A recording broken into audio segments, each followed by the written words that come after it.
Good morning everyone. Good morning sir. Good morning. आज हम लोग संडे के क्लास में एक्स्ट्रा चीज पढ़ेंगे, आर्टिकल्स, अनुच्छेद। जो हमारा मूल संविधान था, उस मूल संविधान में टोटल 395 अनुच्छेद था। अभी 470 के करीब हो चुका है।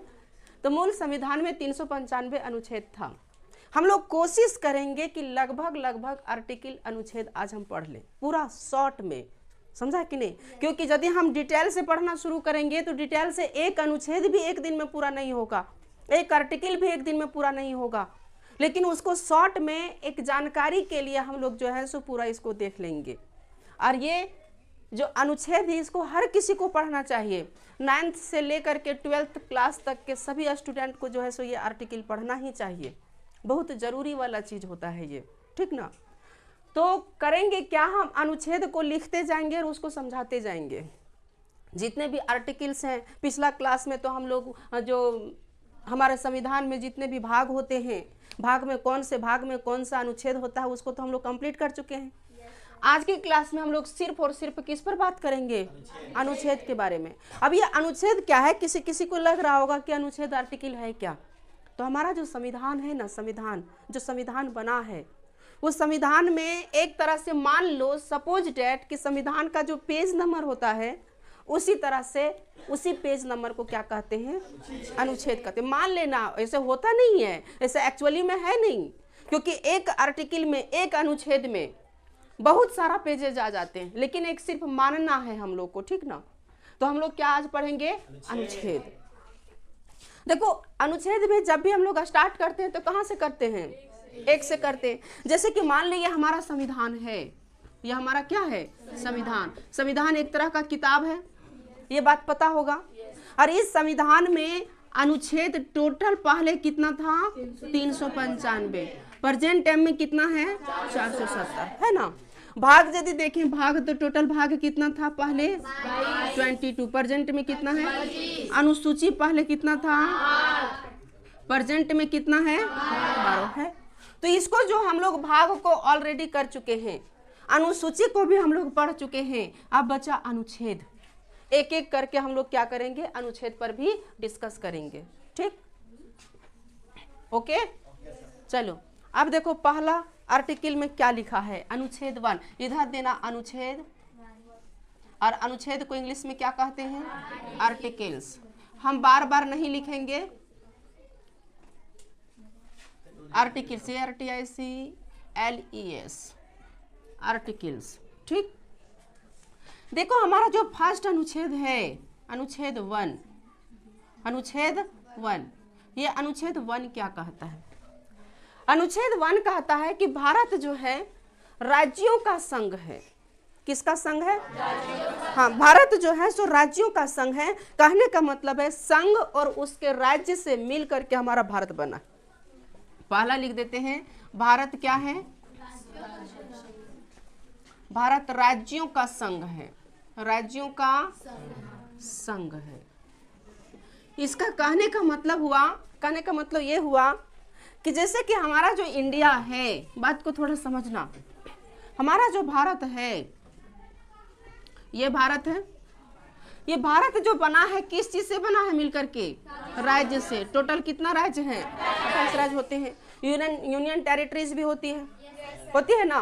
तो हमारा जो देश है राज्य से बना है। तो फर्स्ट आर्टिकल वही कहा गया है कि हमारा जो भारत एक संघ है, और वो जो संघ है किस चीज का संघ है? तो बहुत सारे राज्य को मिला करके क्या बना है? एक देश बना है, भारत बना है। कोई दिक्कत यहाँ तक? दूसरा जो आर्टिकल है, दूसरा अनुच्छेद 2। अनुच्छेद 2 कहता है कि यदि हम इस भारत में, ये भारत है, इस भारत में यदि हम कोई नया राज्य को या नया स्टेट को ऐड करना चाहेंगे या नया राज्य को यदि हम जोड़ना चाहेंगे तो कौन से अनुच्छेद के तहत हम जोड़ सकते हैं? अनुच्छेद 2 के तहत। जैसे कि मान लीजिए जब भारत आज़ाद हुआ था तो आज़ादी के टाइम में हमारा जो भारत का एक सिक्किम राज्य है, पता है ना? सिक्किम राज्य भारत का हिस्सा नहीं था। बाद में उस सिक्किम राज्य को भारत में मिलाया गया। तो जब उसे मिलाया गया तो कौन से आर्टिकल के तहत मिलाया गया था? अनुच्छेद 2 के तहत। कौन से आर्टिकल के तहत? अनुच्छेद 2 के तहत। तो कोई भी दूसरा देश यदि भारत में शामिल होना चाहे, कोई भी दूसरा क्षेत्र यदि किस में शामिल होना चाहे, भारत में, तो वो कौन सा अनुच्छेद के तहत शामिल हो सकता है? अनुच्छेद 2 के तहत। किसके तहत? अनुच्छेद 2 के तहत। तो इसमें नए राज्यों की स्थापना का उल्लेख है। क्या उल्लेख है? नए राज्यों की स्थापना का उल्लेख है। कौन सा आर्टिकल में? आर्टिकल 2 में। देखो अनुच्छेद 3 क्या कहता है, समझना बात को, अभी नहीं लिखना। अनुच्छेद या आर्टिकल 3 कहता है कि यदि हम किसी राज्य का नाम को चेंज करना चाहते हैं, हाँ राज्य का नाम, जैसे झारखंड है, झारखंड का नाम चेंज करके कुछ और करना चाहेंगे, तो यदि किसी, जैसे कि कोई भी राज्य हो गया, कोई भी क्षेत्र हो गया, उसका नाम यदि हम लोग चेंज करना चाहते हैं तो उसका नाम चेंज हम लोग किस अनुच्छेद के तहत कर सकते हैं? 3। हाँ, देश का नाम भी चेंज कर सकता है, उसके लिए भी प्रावधान है। संसद में उसके लिए बिल लाना पड़ेगा कि हम क्या करना चाहते हैं, देश का नाम चेंज करना चाहते हैं। दूसरी बात देखो, यदि किसी राज्य की सीमा को बढ़ाना है या घटाना है, कहने का मतलब हुआ कि जैसे कि झारखंड राज्य है ना, अब झारखंड का जो एरिया है, इस एरिया में कुछ क्षेत्र को बिहार से ले आना है या तो दूसरा राज्य से लाना है। तो यदि किसी दूसरे राज्य से हमारे राज्य में शामिल करना, उस सीमा को शामिल करना है, मतलब कि इसके एरिया को बढ़ाना है या तो एरिया को घटाना है, तो इसका भी प्रावधान हमारे संविधान में किया गया है। कौन सा आर्टिकल के तहत? आर्टिकल 3 के तहत। किसके तहत? आर्टिकल 3 के तहत हम लोग किसी भी राज्य के नाम चेंज कर सकते हैं और उसकी सीमा में परिवर्तन कर सकते हैं। यानी राज्यों के, हाँ सर, नामों एवं सीमाओं में क्या किया जा सकता है? में परिवर्तन किया जा सकता है। कौन सा आर्टिकल के तहत? अनुच्छेद 3 के तहत। अब देखो अनुच्छेद 4, अनुच्छेद 4 कौन है? चलो हो गया। देखो अनुसूची 4 तक, नहीं अनुच्छेद 4 तक, 4 कुछ है नहीं खास उतना, और है तो बहुत डिटेल से है, ठीक ना, उतना हम डिटेल से कहीं जाएंगे तो फिर नहीं पूरा होगा। चौथी अनुसूची में संशोधन का प्रावधान करता है कि जो 4th अनुसूची उसमें संशोधन किया जा सकता है अनुसूची 4 के तहत। हाँ, अनुच्छेद 4 के तहत। तो भाग 1 जो था संविधान का भाग 1, ये भाग 1 क्या हो गया? क्लियर हो गया। अब भाग 2, भाग 2 क्या चीज लिख दें? 4 वाला लिख दें। चौथी अनुसूची को, चौथी अनुसूची रे, चौथी अनुसूची, 4th अनुसूची को, 4th अनुसूची में संशोधन का प्रावधान है। संशोधन तो समझता है तू लोग, संशोधन का प्रावधान है। हो गया।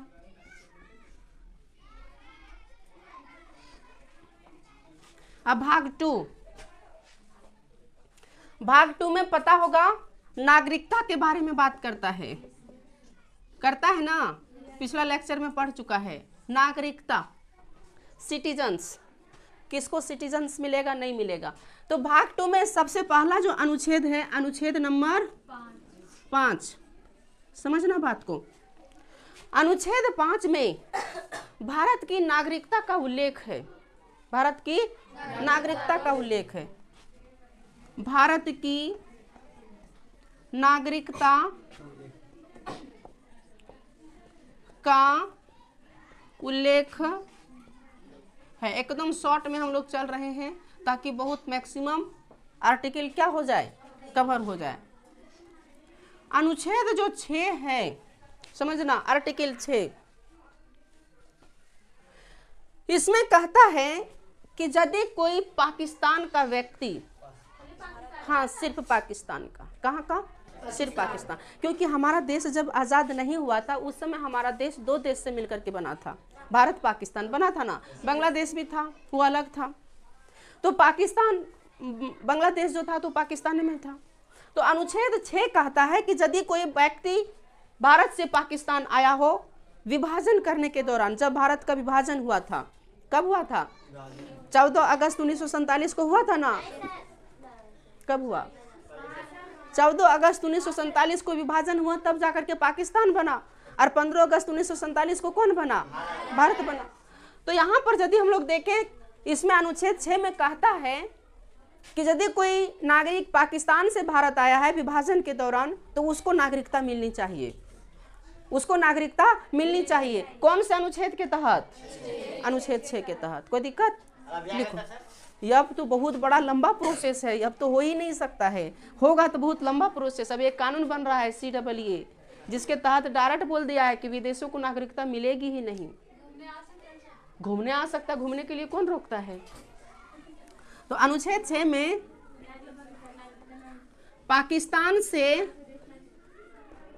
पाकिस्तान से भारत आए नागरिकों को क्या प्रावधान है? नागरिकता दिया जा सकता है। इसमें उल्लेख है कौन सा आर्टिकल में? आर्टिकल 6 में। विभाजन के समय जो आया था, समझा कि नहीं? जब भारत का विभाजन हो गया तो पाकिस्तान के एरिया में जो लोग थे वो भारत में जो आए थे, जैसे कि मान लीजिए ये जो एरिया है, ये एरिया किसका है? पाकिस्तान का। तो पाकिस्तान से यदि कोई भारत आया है विभाजन के समय तो उसको भारत की नागरिकता मिलनी चाहिए ना? तो वो कौन सा अनुच्छेद के तहत मिलेगा? अनुच्छेद 6 के तहत।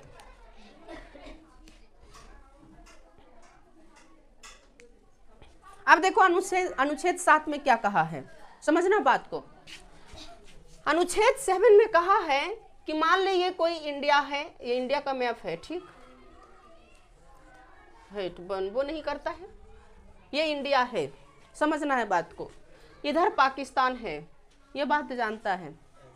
अनुच्छेद 7 में कहता है कि यदि कोई नागरिक भारत से कहां चला गया?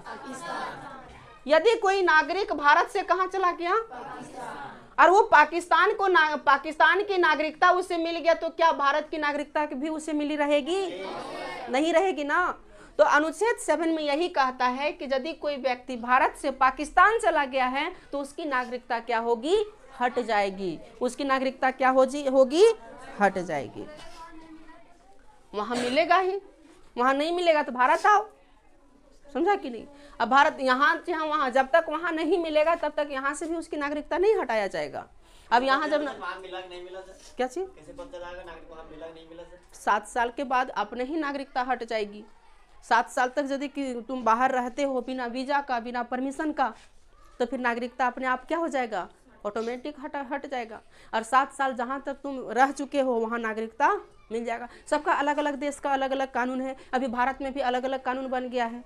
अब यहाँ पर सिर्फ 7 साल रहने की ही नहीं, और बहुत लंबा प्रोसेस है। यहाँ तो CAA जो कानून बन रहा है उसमें डायरेक्ट ये प्रावधान करता है कि कोई दूसरा देश का आदमी भारत आता है तो उसे नागरिकता मिलेगी ही नहीं। डायरेक्ट ये अभी बिल लाया जा रहा है संसद में, कहीं पास हो जाएगा तो किसी विदेशियों लोगों को जो यहाँ रह रहे हैं या तो यहाँ जो रहेंगे बसेंगे तो उसको नागरिकता नहीं मिलेगी। समझा क्या? फिर नागरिकता मिलेगी तो अलग अलग प्रोसेस उसका होगा, उसमें भी कुछ अमेंडमेंट होगा, कुछ उसमें नागरिकता नहीं समझा। तुम कहाँ का नागरिक है? भारत का। क्या पहचान है? आधार कार्ड है। अभी हम लोग भारतीय हैं, भारतीय है ना, तो भारतीय हम लोग क्या पहचान हम लोग के पास? हमारे पास आधार कार्ड है, ID कार्ड के रूप में। यदि हम भारत का नहीं रहेंगे तो हमारा आधार कार्ड नहीं बनेगा। सबसे पहली बात क्या है? आधार कार्ड नहीं बनेगा। आधार कार्ड जो है सो गवर्नमेंट के थ्रू से इशू होता है। किसके थ्रू से? गवर्नमेंट थ्रू से। आधार कार्ड नहीं बनेगा। और यदि हम भारत का नागरिक नहीं होंगे, यानी हम भारतीय नहीं होंगे, हमारा लिस्ट में नाम नहीं होगा, तो भारत का कोई भी सेवा का लाभ हम नहीं उठा सकते। यदि हमको सरकारी नौकरी करना है तो सरकारी नौकरी के लिए फॉर्म नहीं भर सकते हैं। यदि राशन किसी को मिलना है तो उसे राशन नहीं मिलेगा। जितनी भी सेवाएं होती वो सेवाएं हमको नहीं मिलेगी। समझा कि नहीं? ना तो हम इलेक्शन लड़ सकते हैं, ना तो हम सरकारी नौकरी कर सकते हैं, ना तो हम राशन उठा सकते हैं, ना तो स्कूल में जो तुम लोग का साइकिल उकिल मिल रहा है साइकिलों नहीं मिलेगा। समझा कि नहीं? स्कूल में जो स्कॉलरशिप मिलता है स्कॉलरशिप भी नहीं मिलेगा, क्योंकि आजकल स्कॉलरशिप जितना कुछ है सब आधार कार्ड से लिंक है। क्या एडमिशन हो तो हो जाएगा, किसी तरह से एडमिशन के लिए आधार कार्ड नहीं मांगता है। एडमिशन के लिए क्या मांगता है? CLC मांगता है। अब आधार कार्ड मांगने लगा, पता नहीं आधार कार्ड कैसे बनेगा जब भारत का है ही नहीं, तो कैसे बन जाएगा? फर्जरी आधार कार्ड बनेगा, और फर्जरी भी मान ले बना लिया कोई, तो फिर उस पर तो और ज़्यादा एक्ट लगेगा। और कहीं पकड़ा गया बाबू, मतलब इलीगल रूप से यहाँ भारत में रह रहा है, कौन कौन दफ़ा देगा, फिर तू बाहर निकलिए नहीं पाएगा, घोषित कर देगा ये एक तरह का क्या है, आतंकवादी। बनना चाहते हो क्या? तब वो तो भारत का नागरिक है ये है, तो क्यों बनोगे? तो आर्टिकल 7 में ये बात लिखा है कि यदि कोई व्यक्ति भारत से कहाँ चला गया है, पाकिस्तान, और वहाँ की नागरिकता ले लिया है, तो यहाँ की नागरिकता उसका क्या होगा? समाप्त। ठीक। भारत से पाकिस्तान जाने वाले की नागरिकता क्या होगी? समाप्त हो जाएगी। क्या हो जाएगी? समाप्त। आर्टिकल 7 हो गया।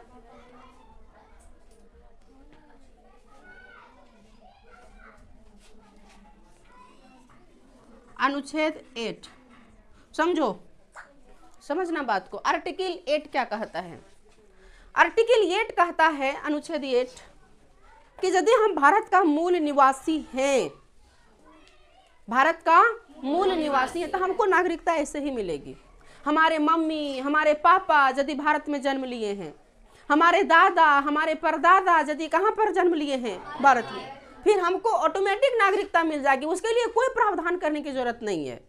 समझा कि नहीं? लेकिन मान ले हमारे मम्मी पापा का जन्म हुआ है कहीं विदेशों में, हमारे मम्मी पापा विदेश में रह रहे हैं, वो आए हैं कुछ दिन के लिए, कुछ सालों के लिए, अब हम यहाँ आए हैं, अब हम यहाँ रह रहे हैं, चाहे हमारे मम्मी पापा वहाँ रह रहे हैं और हम यहाँ आकर के बस गए, यहीं रह रहे हैं, तो हमको नागरिकता यूं ही नहीं मिलेगी।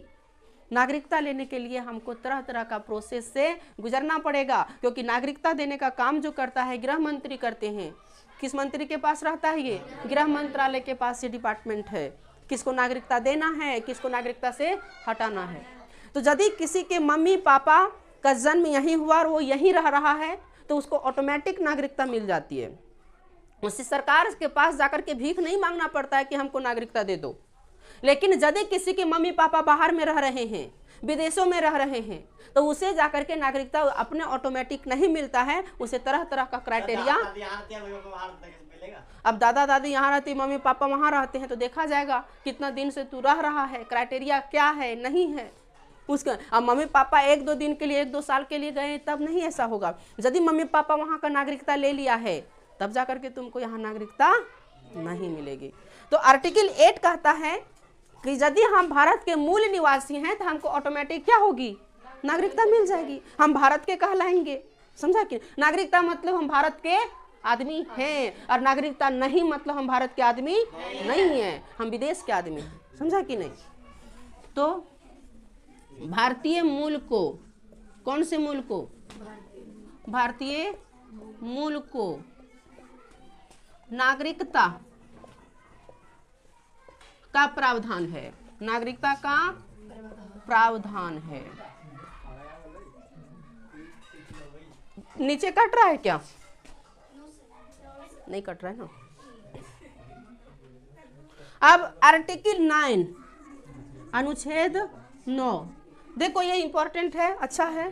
क्या कहता है सुनो। अच्छा ये को लिख देते हैं, एक नीचे उसके बाद ऊपर कर देंगे। देखो अनुच्छेद 9 क्या कहता है, आर्टिकल 9 क्या कहता है।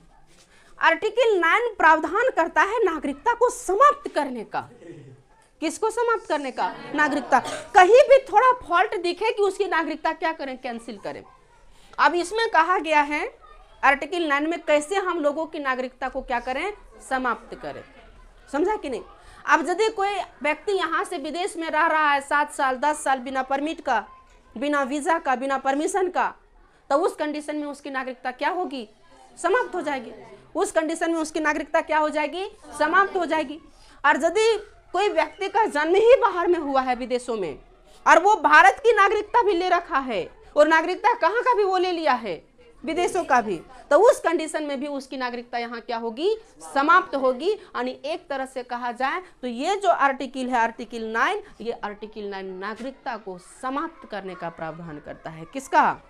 यानी कुछ भी तरह का फॉल्ट है, नागरिकता कैंसिल करो, नागरिकता कैंसिल करो, जो भी सिटीजन्स मिला हुआ है कैंसिल करो। ठीक, तो अनुच्छेद 9 नागरिकता समाप्त करने का बात करता है, नागरिकता समाप्त करने का प्रावधान करता है, प्रावधान करता है। हम सोच रहे हैं कि समझ में आ रहा होगा सबको। मिटावें ऊपर से।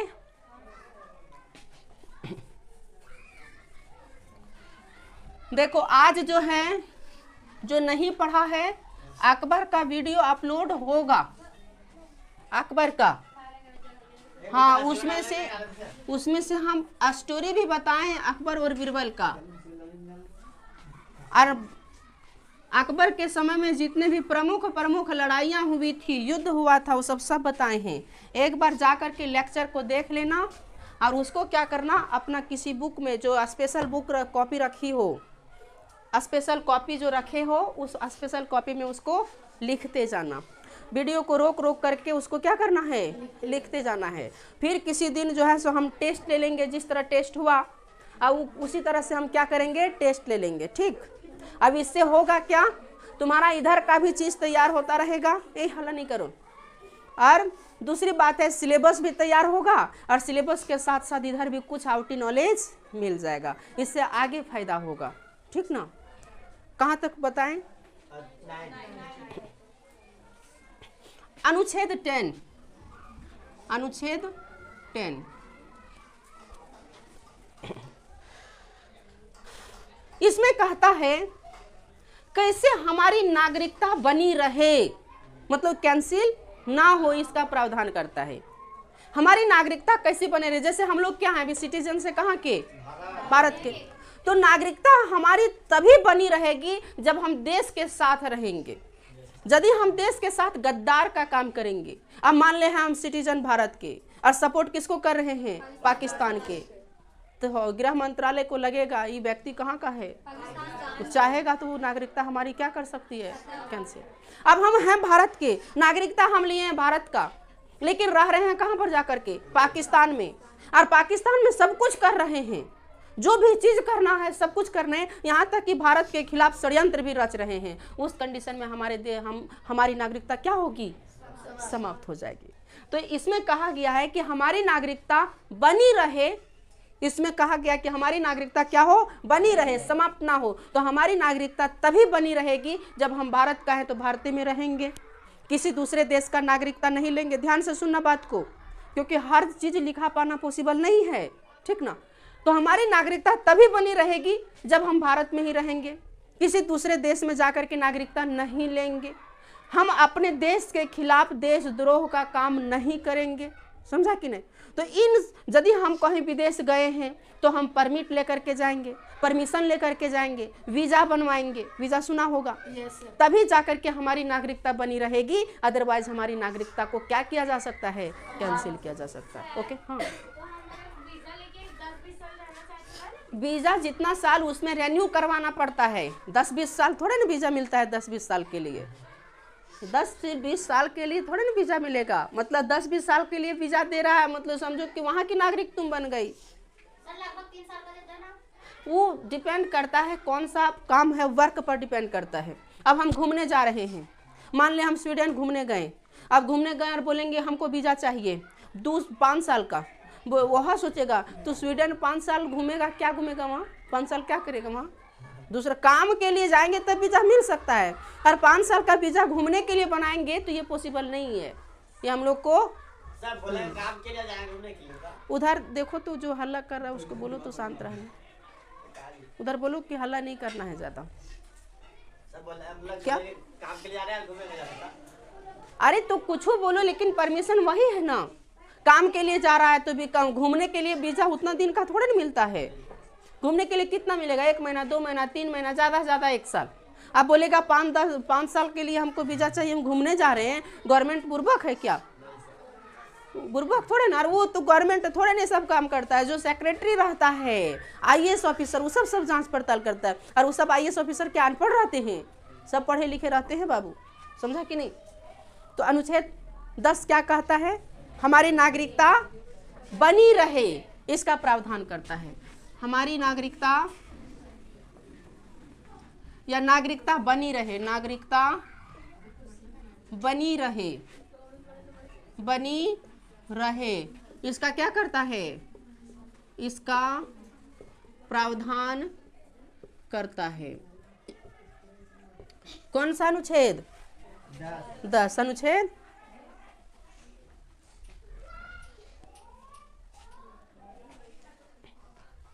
अब है आर्टिकल 11, अनुच्छेद 11। बहुत इंपॉर्टेंट है, बहुत इंपॉर्टेंट है अनुच्छेद 11 क्या कहता है, सुनना। आर्टिकल 11 कहता है कि नागरिकता के विषय पर जो कानून बना सकता है, नागरिकता के विषय पर जो संशोधन कर सकता है, वो पावर किसके हाथों में है? संसद के पास। किसके पास है? संसद के पास। एक बार वो वीडियो में देख लेना। यानी कहने का मतलब हुआ, नागरिकता के विषय पर जो कानून बना सकते हैं या जो उस पर जो भी तरह का संशोधन कानून जो भी बनता है, ये सब अधिकार किसके पास है? संसद के पास। अब समझ में आया? चलो, तब हम लोग कह सकते हैं कि ये जो संसद है नागरिकता के विषय पर क्या करेगा? कानून बनाएगा। लेकिन ये जो नागरिकता का विषय का जो डिपार्टमेंट है, कौन सा मिनिस्ट्री को दिया गया है? गृह मंत्री को। ऐसा नहीं सोचना कि कानून बनाएगा गृह मंत्री। गृह मंत्री को कानून बनाने का राइट्स नहीं है, क्योंकि कानून बनाने का राइट्स सिर्फ और सिर्फ किसको है? हमारी संसद को, हमारी पार्लियामेंट को। क्या गृह मंत्री कानून बना सकता है? नहीं बनाएगा, क्योंकि हम जानते हैं कोई भी कानून जब बनेगा तो कानून को बनाने के लिए संसद में बिल लाना पड़ता है, संसद में बहुमत पेश करना पड़ता है, तब जाकर के बिल होगा। सबसे पहले लोकसभा, फिर राज्यसभा, फिर लास्ट में कहाँ भेजा जाता है? राष्ट्रपति के पास। राष्ट्रपति का सिग्नेचर होता है, तब जाकर के कोई कानून बनता है, अदरवाइज कोई कानून नहीं बन सकता है। समझा कि नहीं? तो अनुच्छेद 11 में कहा गया है कि नागरिकता के विषय में जिस भी तरह का प्रावधान या जो भी नियम कानून बनाता है, कौन बनाएगा? संसद। कोई दिक्कत? लिखो। नागरिकता के नियमन का अधिकार, नियमन मतलब कोई भी नियम कानून बनाना, नियमन का अधिकार किसको है? संसद को है, संसद को है। ठीक, ये हुआ भाग 2 कंप्लीट। कौन सा भाग कंप्लीट हो गया? अब हम लोग कौन सा भाग देखेंगे? भाग 3, नागरिकता के नियमन का अधिकार। अधिकार छूट गया, हो गया। राइटिंग मेरा नहीं बैठता है बोर्ड पर, ठीक ना? समझ आते हो ना? बस इंसान के लिए इशारा ही काफी है। अब अनुच्छेद 3 बहुत ही इंपॉर्टेंट। वो भाग 3 सही बात। आर्टिकल 3 जो है ये मौलिक अधिकार, कौन सा अधिकार? मौलिक अधिकार का व्याख्या करता है, मौलिक अधिकार का उल्लेख करता है। फंडामेंटल राइट्स, मौलिक अधिकार का क्या करता है? का उल्लेख करता है। कौन सा अनुच्छेद? कौन सा भाग? और भाग 3 में हम जानते हैं कि आर्टिकल 12 से लेकर के 35 तक, 35 तक आता है। आर्टिकल कहाँ से कहाँ तक आता है? 12 से लेकर के 35 तक आता है ना। तो सबसे पहला हम लोग लिखेंगे अनुच्छेद 12।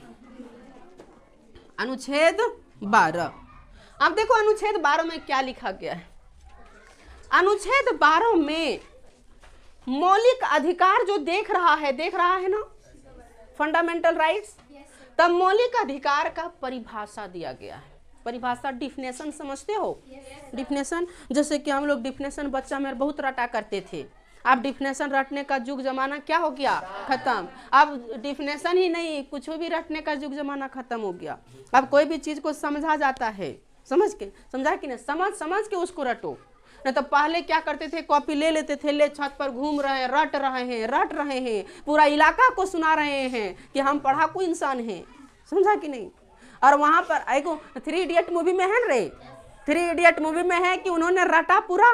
एक जो रहता है दोस्त, 3 दोस्त रहता है, रटा, और उसका क्या किया था, वो रटने में बहुत तेज था, तो वहां पर जगह जगह पर जो है सो कुछ चीजें चेंज कर दिया था जो भाषण देने वाला था अगला दिन, और उसमें गाली लिख दिया था। अब वहाँ पर जब आता है तो सबको गरिए से बात करता है, अब उसको लग रहा है कि हम बहुत अच्छा भाषण दे रहे हैं। अब ताली की जगह सब उससे गुस्सा हो रहा है, वो रटंती विद्या था। चलो, तो अनुच्छेद 12 क्या कहता है?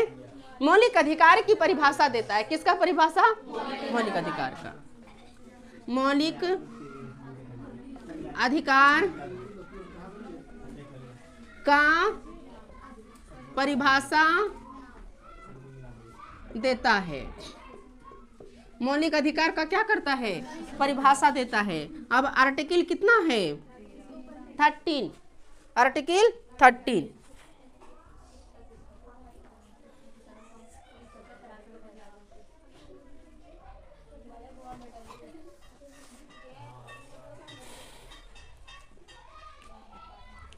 लिख लिया? 13 बतावें? देखो 13 क्या कहता है?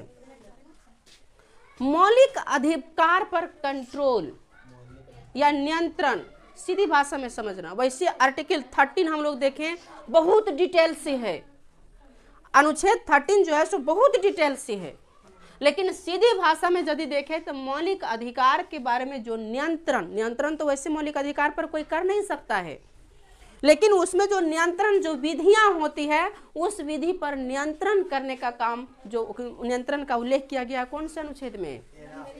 अनुच्छेद 13 में। तो लिखो, मौलिक अधिकारों पर नियंत्रण करने का प्रावधान है। मौलिक अधिकारों पर नियंत्रण करने का प्रावधान है। नियंत्रण करने का प्रावधान है। नियंत्रण करने का प्रावधान है। कौन सा आर्टिकल? और अनुच्छेद 14 तो जानता ही होगा। अनुच्छेद 14 में राज्य की परिभाषा है या समानता का अधिकार है रे? तो राज्य की परिभाषा कैसे बोलते हो? दिमाग बाउंस करता है क्या?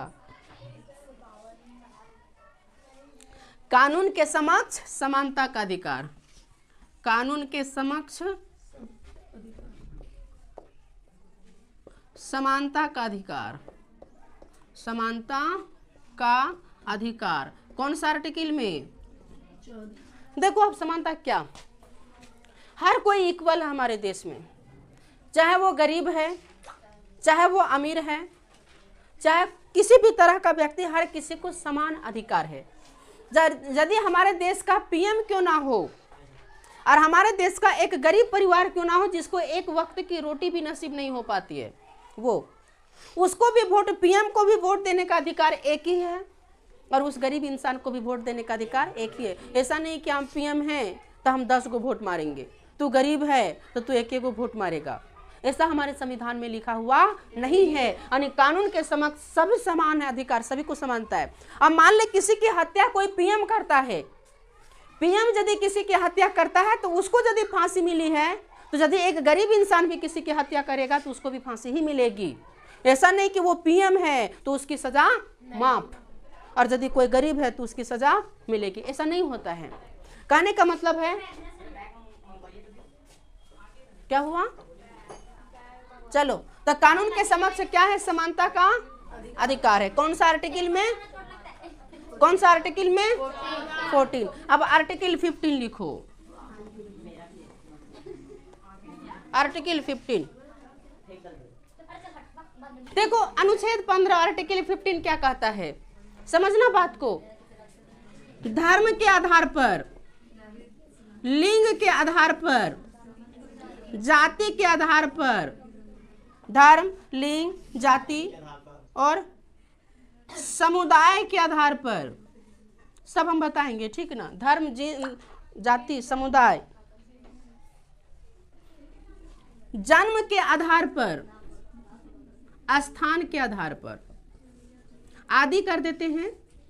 क्या करते हैं? आदि। यानी इन सभी के आधार पर जो है, आधार पर भेदभाव नहीं किया जा सकता, भेदभाव नहीं किया जा सकता, नहीं किया जा सकता।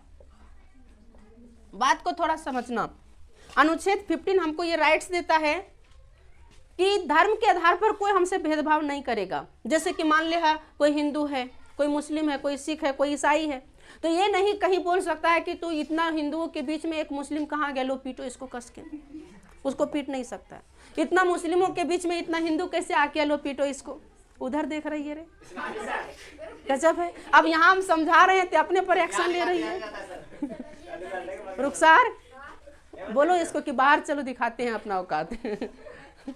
चलो देखो, सुनो, तो धर्म के आधार पर हम लोग भेदभाव नहीं कर सकते। जाति, लिंग के आधार पर भी नहीं कर सकते हैं। लिंग मतलब होता है लड़का, लड़की।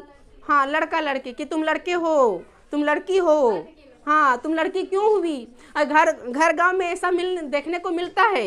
यदि लड़का 8 बजे रात, 9 बजे रात तक बाहर है, कोई मतलब नहीं, बेटा कहीं अच्छे काम से गया होगा, है ना, बोलता है ना। और कहीं लड़की कहीं 8 बजे 9 बजे रात बाहर है, तो हाँ 7 बजे, तो और लड़की कहीं अच्छी भी काम कर रही, कोई बात नहीं, लड़की अपना खानदान का नाम रोशन कर रही होगी। ऐसा बात सुनने को मिलता है ना। तो ये क्यों, आखिर में ऐसा क्यों? भेदभाव नहीं होना चाहिए। लड़का है तो लड़का को घूमने का राइट है, तो लड़की को क्यों नहीं।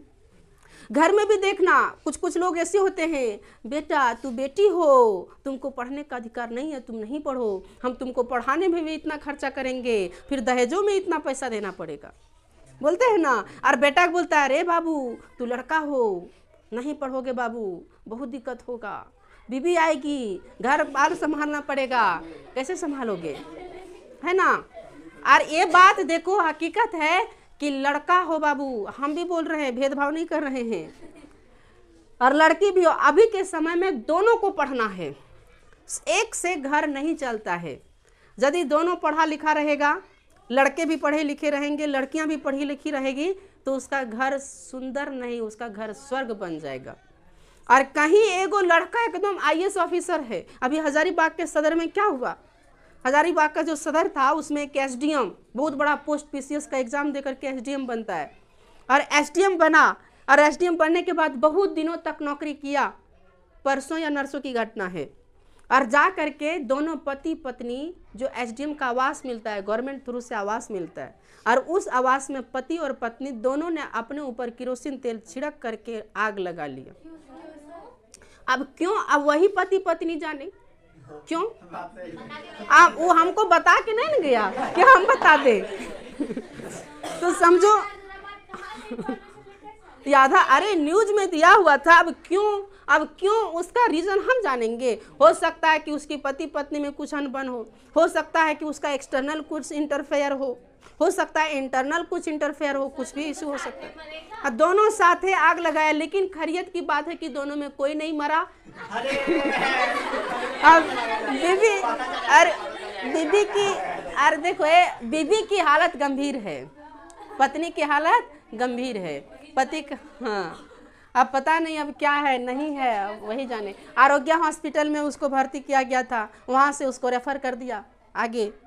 चलो, तो ये सब घटना होता है। तो कहने का मतलब है, लिंग के आधार पर, चाहे वो लड़का हो बाबू या लड़की हो, भेदभाव नहीं करना चाहिए। समझा कि नहीं। जाति के आधार पर भी भेदभाव नहीं करना चाहिए। जाति, जैसे तुम छोटे जाति के हो, तुम बड़े जाति के हो। भीमराव अंबेडकर यदि ये जाति के लिए अपना सर पर लेता, तो क्या भीमराव अंबेडकर आज संविधान लिख पाता? यदि वो उस जाति को अपने माइंड में हावी होने देता, तो क्या वो पढ़ पाता? कहा जाता है कि जब भीमराव अंबेडकर इंग्लैंड से जब लौट रहा था ना, तो लौटने के क्रम में उसकी जहाज पलटी कर गई, और पलटी करने की वजह से उसकी कई सारी किताबें जल गई। फिर भी वो भारत जब पहुंचे तो भारत में उसका लाइब्रेरी खुद का था, और उस लाइब्रेरी में सिर्फ और सिर्फ भीमराव अम्बेडकर का 54,000 किताब था। सिर्फ और सिर्फ किसने लिखा था? भीमराव अम्बेडकर। हम लोग 54 पेज नहीं लिख पाते हैं, उन्होंने 54,000 किताब लिख करके छोड़ दिया। ये हमारे देश के क्या हैं? भीमराव अम्बेडकर। वैसे हमारे संविधान के जनक निर्माता भीमराव अम्बेडकर को नहीं कहा जाता है। बहुत सारी ताना उन्होंने सहा। उसकी जो पत्नी थी, कौन बाई थी? रमाबाई ने। कौन बाई थी? रमाबाई। कम तकलीफ झेली। उसका बेटा पर बेटा मरते गया, एक बेटा मरा, फिर दूसरा बेटा मरा। बेचारी वो भी जो है पढ़ी लिखी सक्षम थी, तभी जाकर के घर को संभाल पाई, न तो कहीं दूसरी बीबी रहती ना। भीमराव अम्बेडकर को बोलता है तू इंग्लैंड जाओ, हम कहीं और चलते हैं, हम तो घर संभालने के लिए नहीं आए हैं। लेकिन वो भी समझदार थी। इंग्लैंड में वो कई सालों तक रहा, विदेशों में कई सालों तक रहा, और हमेशा राजनीति में लगा रहा। ये घर में अपना टाइम कभी नहीं दिया, जिसकी वजह से इसके कई सारे बच्चे एक्सपायर कर गए। किसके? भीमराव अम्बेडकर के। लेकिन फिर भी इन्होंने उस रास्ता को नहीं छोड़ा, और आज उसी की देन है। आज हम लोग जो इतना अच्छा डेकोरेटेड संविधान अनुच्छेद के बारे में बात कर पा रहे हैं, इतना अच्छा एक लोकतांत्रिक देश में हम लोग रह पा रहे हैं। हमारा संविधान इतना अच्छा मजबूत संविधान है, वो उसमें से एक भूमिका भीमराव अम्बेडकर की भी बहुत महत्वपूर्ण भूमिका है। समझ रहे हो? तब तो जाति के आधार पर भी भेदभाव नहीं कर सकते हैं, समुदाय के आधार पर भी भेदभाव नहीं कर सकते हैं। जन्म स्थान, जन्म के आधार पर, जन्म जैसे कि होता क्या है, इधर भी देखा जाता है कि यदि किसी के जन्म जो है सो बड़े घर में हुआ तो उसका मान सम्मान पूरा बढ़ जाता है। अब मान ले किसी का जन्म जो है, अभी महेंद्र सिंह धोनी का नाम सुना है, रोहित शर्मा, विराट कोहली सबका नाम सुना है, हीरोइन वगैरह किसी का नाम सुनी होगी, हीरो वगैरह किसी का नाम सुना होगा। उसका यदि किसी का बच्चा हो गया, पूरा मीडियम छा जाता है, यकर बाप, ये बाप बना, ये माई बनी, इसका बेटा, उसका बेटा, है ना। अरे वो गरीब परिवार का यदि घर का कोई बच्चे को जन्म देता है तो उसका अपन गोतियों में जो अगल बगल घर होता है ना, उसमें भी पता नहीं चलता है कि उसका भी बच्चा हुआ।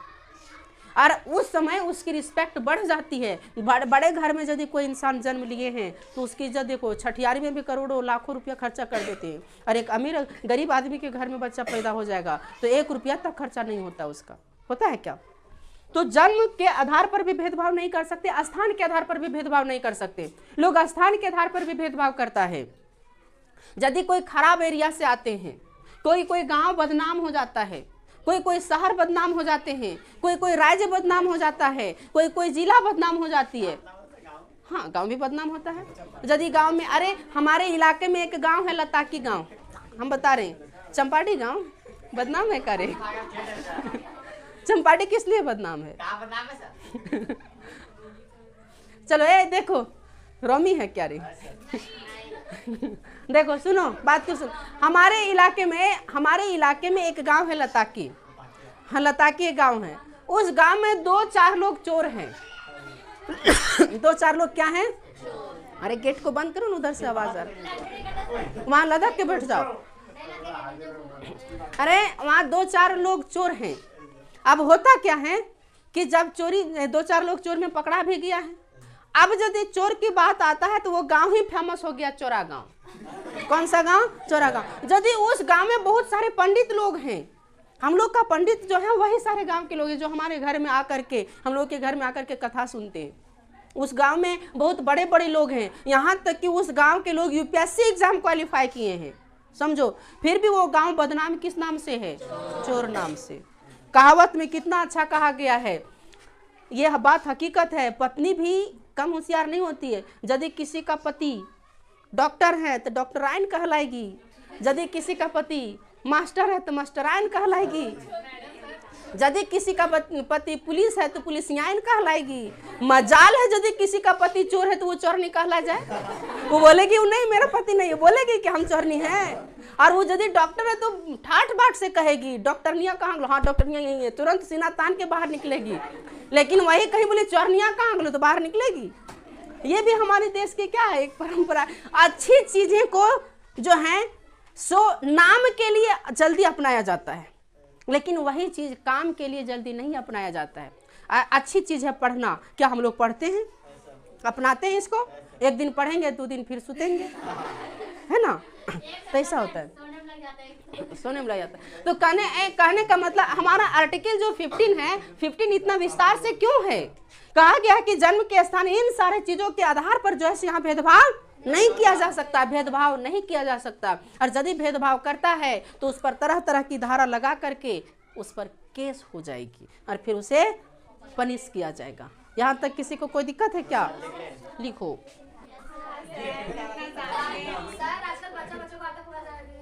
सही बात रे, हम ही को लगता है कि नहीं आता है बच्चे लोगों को, लेकिन हम भी ऐसा फील करते हैं कि हमसे कई स्टेप लोग आगे हैं।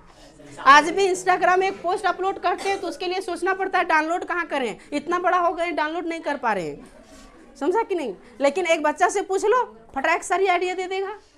ये हमारा टेक्नोलॉजी का इंडिया, और ये हमारा एडवांस स्टूडेंट लोग, स्टूडेंट नहीं बहुत सारे लोग। चलो आर्टिकल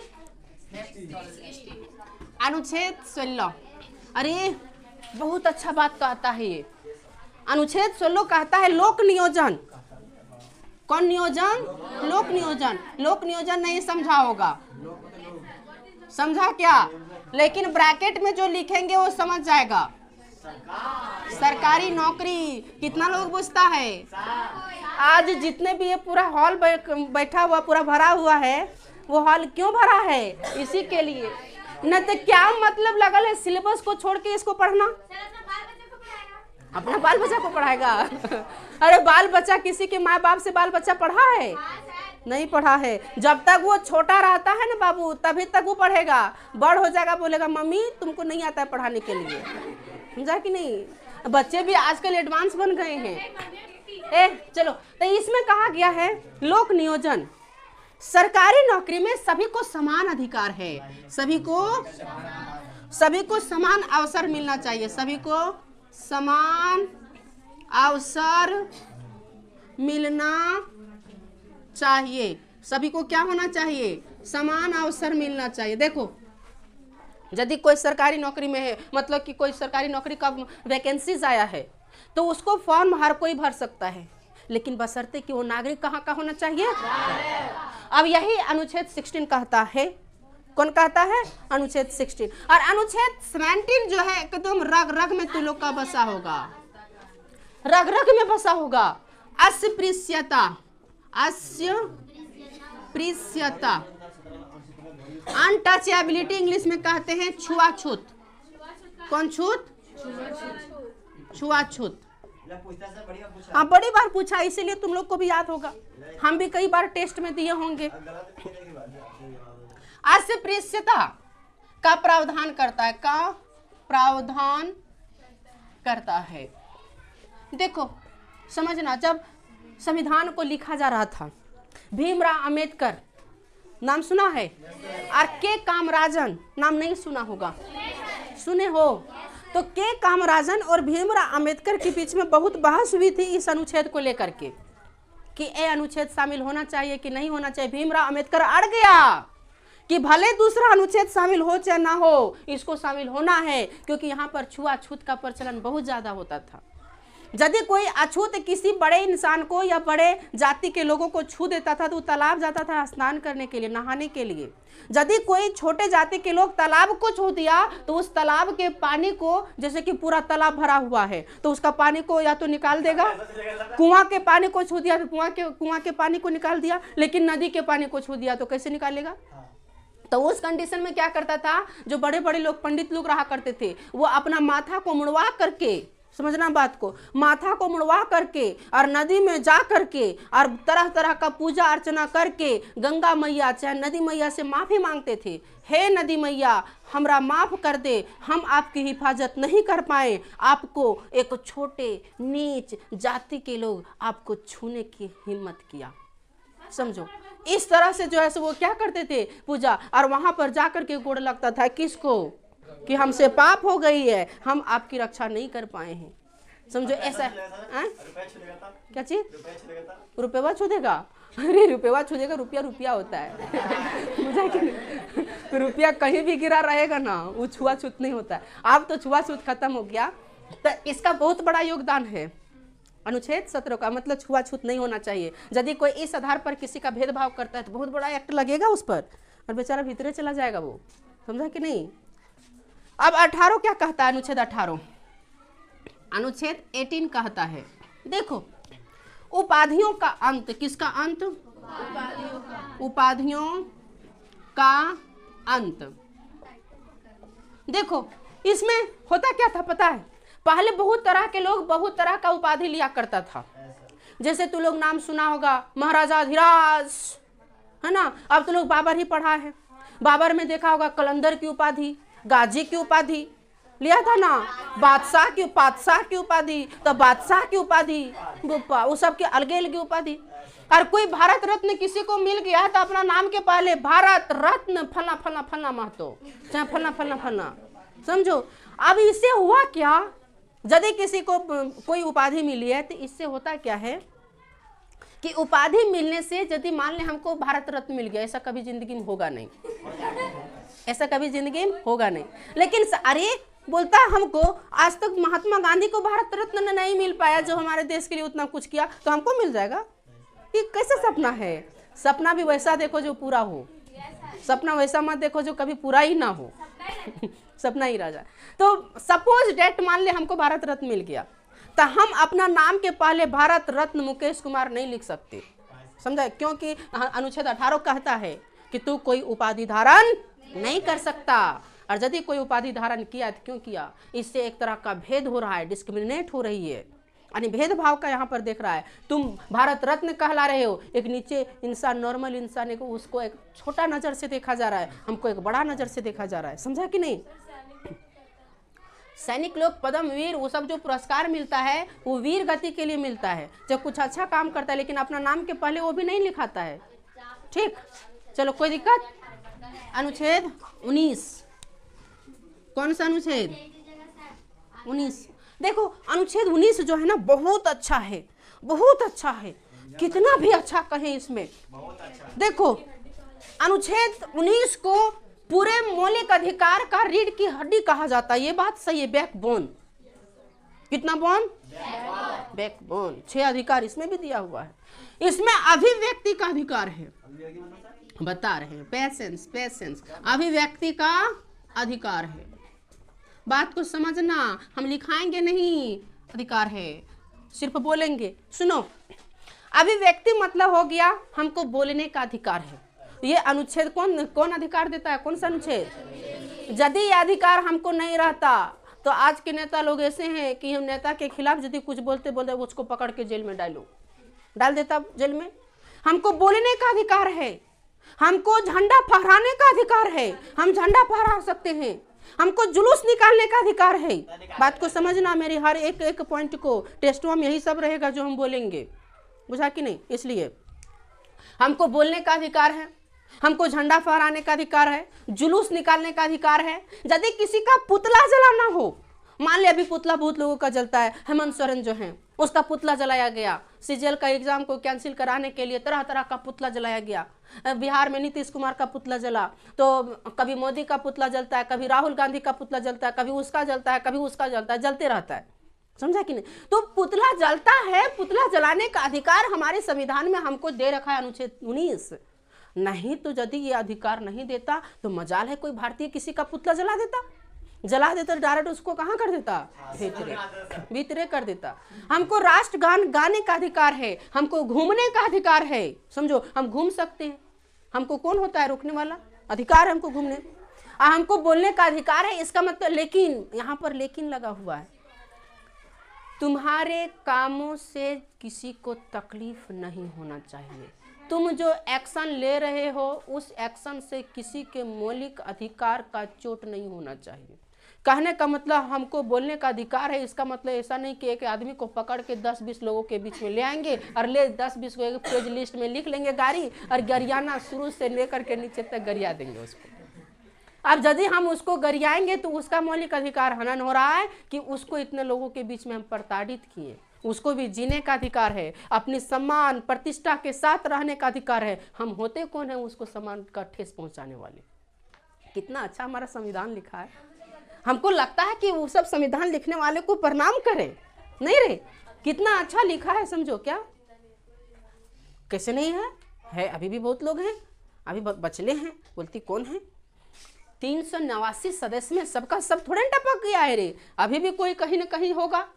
अब उसकी जानकारी तो हमको नहीं है, लेकिन कहीं ना कहीं जरूर होगा।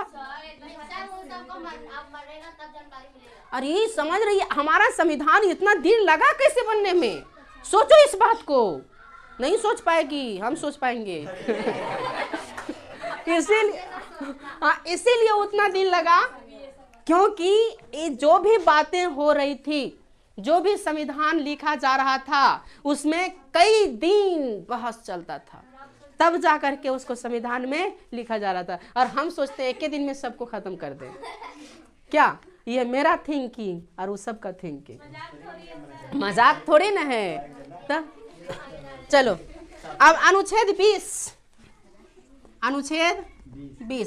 क्या कहता है, बात को समझना थोड़ा। आर्टिकल 20 क्या कहता है, सो अनुच्छेद 20 कहता है, कौन, अनुच्छेद 20 कहता है कि यदि कोई अपराध हम किए, ठीक, यदि कोई अपराध हम किए तो हमको ये राइट्स देता है कि हम अपने अपराध को जो किए दोष, वो तो हम निर्दोष हैं तो उसको सिद्ध करें कोर्ट में जाकर के। यदि हम दोषी हैं तो हम पर सिद्ध करें, हम वकील कर सकते हैं। जैसे कि मान ले कोई किसी का हत्या कर दिया, मर्डर कर दिया, लेकिन हमको लग रहा है कि मर्डर किए हैं अपनी भलाई के लिए। अब मान ले कोई हमको मारने आ रहा है, और मारने आ रहा तो अपने बचाव में हम तलवार मेरे पास था, उठाए, अब तलवार लग गया और पेट में लदरी भदरी निकल गया। समझा कि नहीं। अब बेचारा वो क्या हो गया, टपक गया, तो हम अपना बचाव में उसको मारे हैं, तो उसमें क्या हमको फांसी की सजा होनी चाहिए, नहीं होनी चाहिए। तो हमको अनुच्छेद 20 ये अधिकार देता है कि यदि हम कोई अपराध किए हैं तो उसको सिद्ध करो कि हम अपराधी हैं। यदि सिद्ध हो जाती है तब हम अपराधी हैं, और यदि सिद्ध नहीं होते हैं तो हम अपराधी नहीं है। कितना अच्छा लिखा हुआ है ना, इसीलिए तो सब बच जाता है। किसी की हत्या भी कर देता है, और कभी कभी इसका गलत भी एक्शन हो जाता है। कभी किसी का हत्या कर दिया और क्या बोलेगा, हम अपनी बचाव के लिए उसकी क्या किए हैं, हत्या की।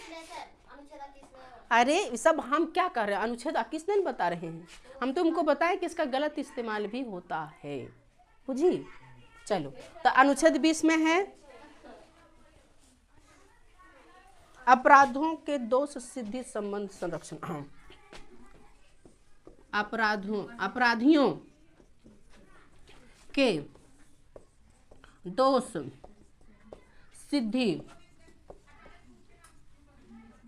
संबंध में, दोष सिद्धि संबंध में यह प्रावधान करता है। बात को समझ गया होगा। अनुच्छेद 21 क्या कहता है, बड़ा मस्त आर्टिकल है ये, कई हम टेस्ट में भी कई बार दिए होंगे शायद, लगता है। अनुच्छेद 21 देखो, आर्टिकल 21 कहता है हमको प्राण एवं दैहिक स्वतंत्रता का अधिकार है। प्राण एवं दैहिक स्वतंत्रता का अधिकार मतलब समझना, लिख देते हैं पहले, प्राण एवं दैहिक स्वतंत्रता का अधिकार, प्राण एवं दैहिक स्वतंत्रता का अधिकार है। समझना बात को थोड़ा समझ लो, उसके बाद लिखना। इसमें हम लोगों के पास जैसे कि हमको अपने प्राण की स्वतंत्रता है कि हम जी सकते हैं, समझा कि नहीं, हमारे शरीर जी सकता है, इसकी स्वतंत्रता है। इसमें यह भी कहा गया है कि हम अपने प्राण को खुद नहीं ले सकते हैं।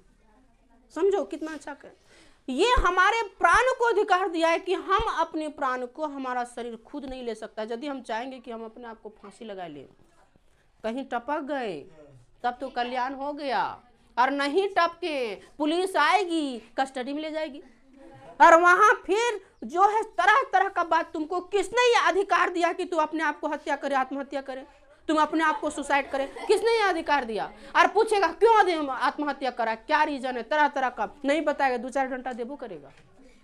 समझा कि नहीं। यानी कहने का मतलब है अपनी जान को हम अपने नहीं ले सकते हैं, ये भी अधिकार हमारे संविधान के अनुच्छेद में दे दिया है। कौन सा अनुच्छेद में? क्या कोई मजाक वाली बात है? तब इतना अच्छा डेकोरेटेड संविधान है, तब जाकर के हमारा संविधान बना है। अनुच्छेद 20 21 ना, देखो एक चीज ध्यान देना, एक हम और बता रहे हैं, अनुच्छेद 21 ये, और ये लिखे मतलब सबके दिमाग में ये बात आ गया होगा।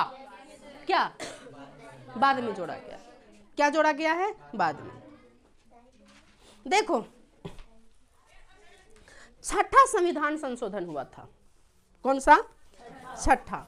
और छठा संविधान संशोधन के तहत अनुच्छेद 21 ये को जोड़ा गया। कौन से अनुच्छेद को जोड़ा गया? अनुच्छेद 21 ये को, अनुच्छेद 21 ये को।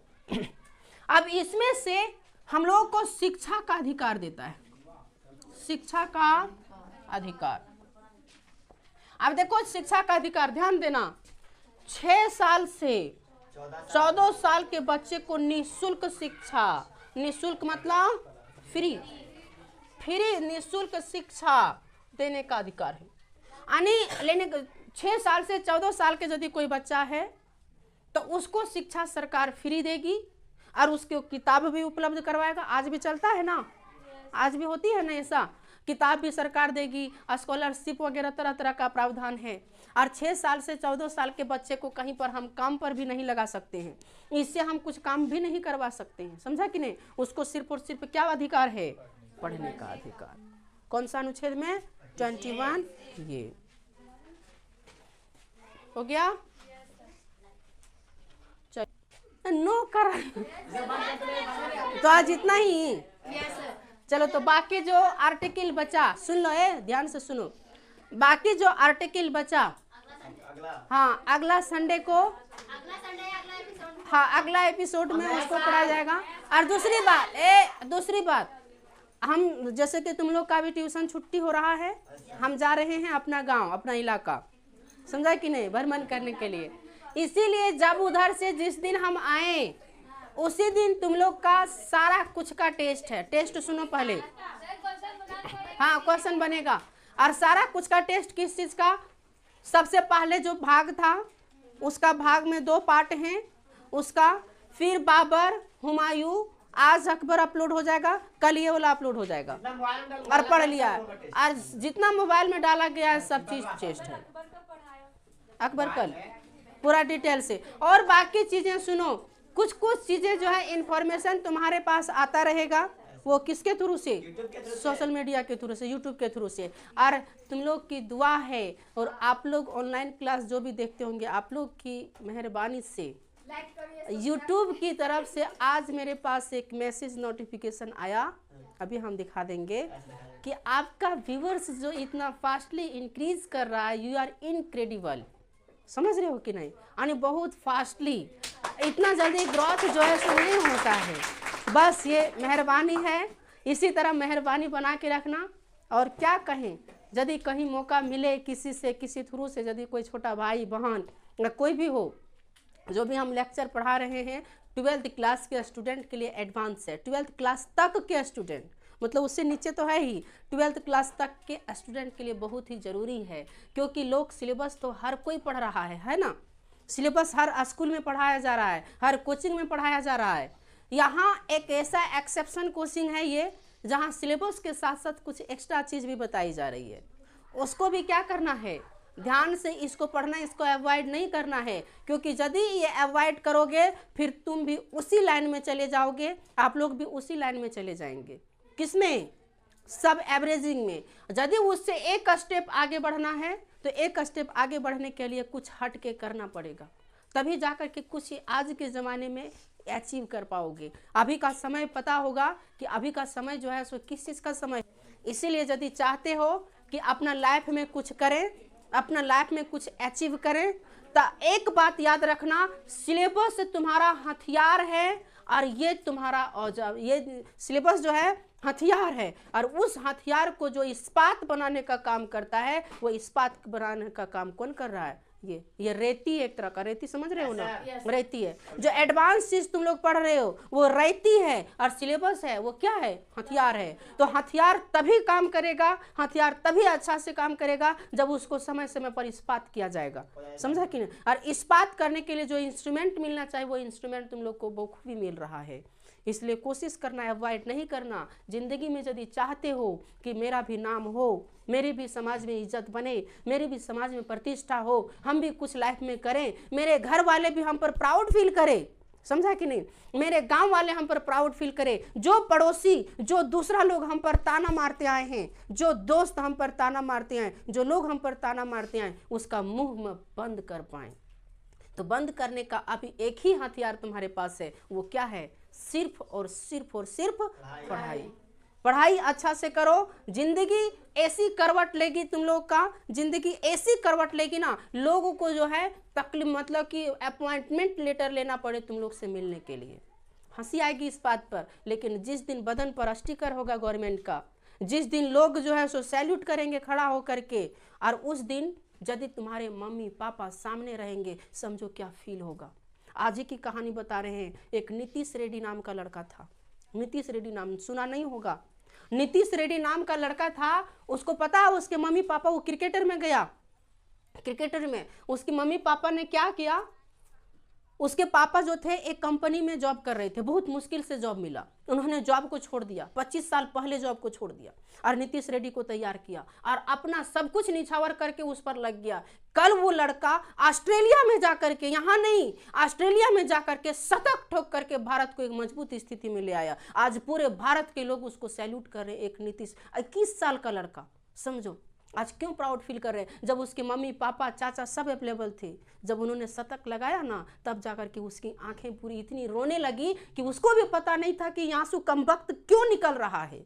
जब खुशी की बात है तो ये कमबख्त आंसू क्यों निकल रही है, समझो। तब वो मोमेंट क्षण आएगा जब 11th 12th 10th इस सब में कहीं अच्छा नंबर ले आओगे, कहीं टॉप कर गया। टॉप करने से बात नहीं बनती आज के ज़माने में। आज का ज़माना में टॉपर वही कहलाता है जिसके बदन पर क्या होता है, स्टिकर होता है। इसलिए अभी से टारगेट सेट करो कि हमको लाइफ में कुछ ना कुछ क्या करना है, अचीव करना है। और यदि अभी से ये कंसस कर लिया, अभी से टारगेट सेट कर लिया, समझो कि उसको कोई नहीं रोकेगा। और कुछ लोग होता है बिना पैंदी का लोटा। आप कुछ लोगों को पूछो क्या करोगे, सर अभी सोचे नहीं है। ये कभी के दिमाग में नहीं आना चाहिए कि सर अभी सोचे नहीं है। अब सोचा नहीं तो क्यों पढ़ रहा है कि नहीं। अभी से टारगेट सेट करो कि हमको क्या बनना है, क्या करना है, लाइफ में हमको क्या अचीव करना है, कैसे अपने घर की स्थिति को आगे ले जाना है। अभी से उसको टारगेट सेट करो और अपना टारगेट फोकस करो सिर्फ और सिर्फ किस पर, लक्ष्य पर। उसके बीच में यदि कोई आता है उसको अवॉइड करो, समझा कि नहीं। अभी से कहीं कंटिन्यूअसली ध्यान दे दिया, फिर तुम लोग ऐसी स्थिति में हो, ऐसा पोजीशन पर हो, अभी तुम लोग का नाव जो है सो बीच समुद्र में है। अभी तुम वहाँ से कहीं वापस लौटना चाहो तो लौट सकते हो, वहाँ से वहीं डूबना चाहो तो डूब सकते हो, नहीं तो चाहोगे कि हम यहाँ से निकल जाएं तो आराम से निकल सकते हो। निकलने में थोड़ी तकलीफ होगी लेकिन मंजिल तक पहुँच जाओगे, समझा कि नहीं। इसलिए ध्यान से पढ़ाई करो और मन लगा के पढ़ो, ऐसा पढ़ो कि अपने माँ बाप को भी प्राउड फील हो, ना मेरा बेटा जो है पढ़ता है। हम बार बार अपना भतीजा का इस्तेमाल मतलब कि एग्जाम्पल लेते हैं। वो एक थप्पड़, वो एक गाली की वजह से, वो एक लात की वजह से आज ऐसा है कि वो बड़ोदरा जा रहा है, समझो।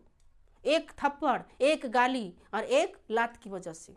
और वही इंसान हम हैं जिन्होंने उसको मारे थे सबके बीच में। और आज वो इंसान है जो कि जो नीट का एग्ज़ाम होता है, एंट्रेंस एग्ज़ाम क्वालिफाई करके उसका प्लेसमेंट हुआ, बड़ोदरा जाएगा, समझो। 12th जो ही उसका कंप्लीट होगा बड़ोदरा जाएगा। तो वही बात करते हैं, किसी भी चीज़ को दिल पर लो।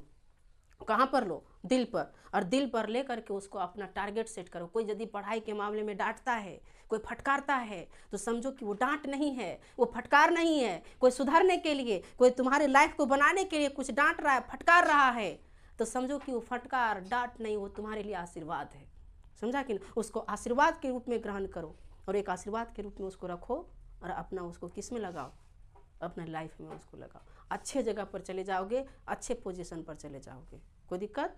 चलो, तो आज की क्लास को हम यहीं पर क्या करते हैं, स्टॉप करते हैं। Thank you.